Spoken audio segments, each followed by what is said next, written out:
Welcome to another episode of The Jasmine Tea, where we give you piping hot commentary on your favorite blackity black shows.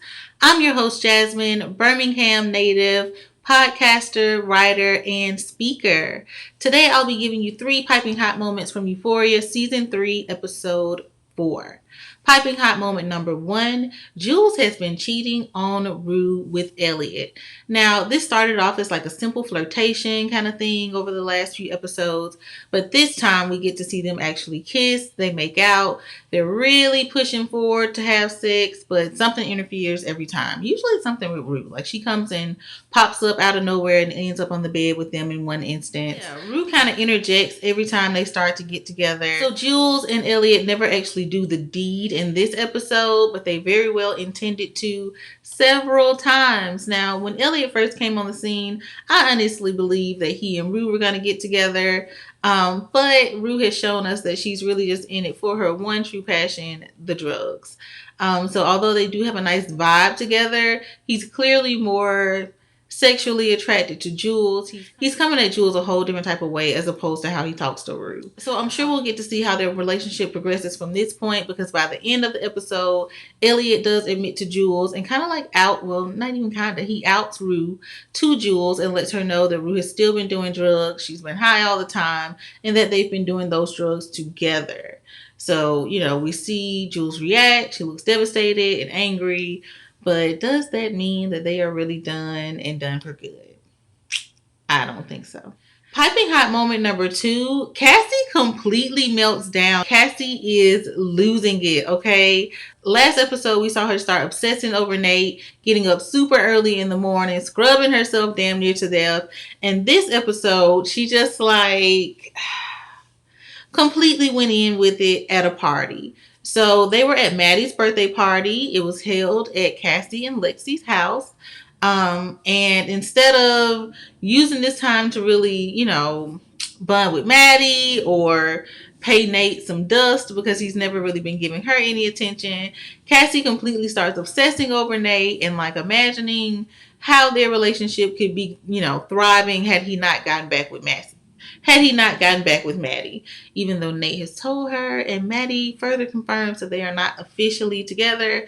Cassie's still obsessed with it. She ends up throwing up in the pool over everybody, and it looked disgusting.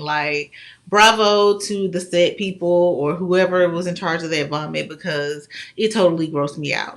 And Cassie ended up spinning around off some wine coolers, just kind of singing to herself. The girl is spiraling down. It was very embarrassing.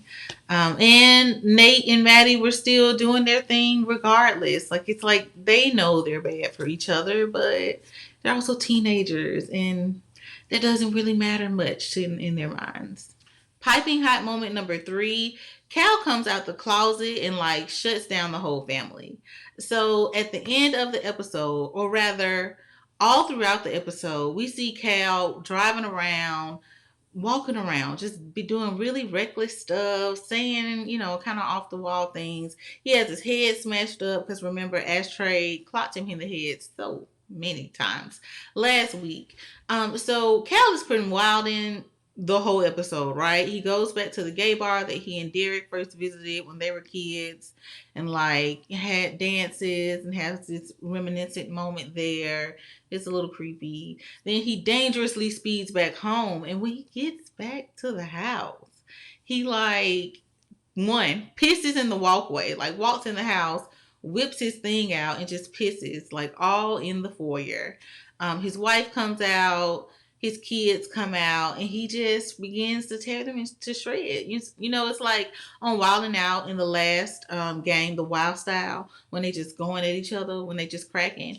It was like that, but the only person playing was Cal. The only person playing was Cal.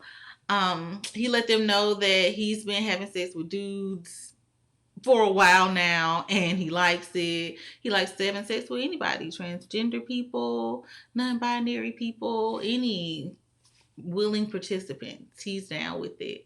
He also let them know that he will be leaving, and he left. After his speech, after he let his wife know that, you used to be the business back in the day and all that jazz. It was another thing Cal does is completely clear the premises. Okay, so after he gives his speech, after he lets his wife know that she used to, really have it going on back in the day. He also lets Nate know that he is his biggest regret out of all the horrific things he has done. He locks it in and lets Nate know that you are still my biggest regret. And that was just dang, it was a lot to watch. But anyway, Cal then leaves the house. He lets them know, like, I'm gone. I'm sure we'll get to see how it plays out in terms of like I was thinking, I mean, you gone, like who gonna pay the bills? Are y'all getting divorced? Are you just leaving the premises? Like what are the parameters around this goneness? I need some answers, so hopefully we get some.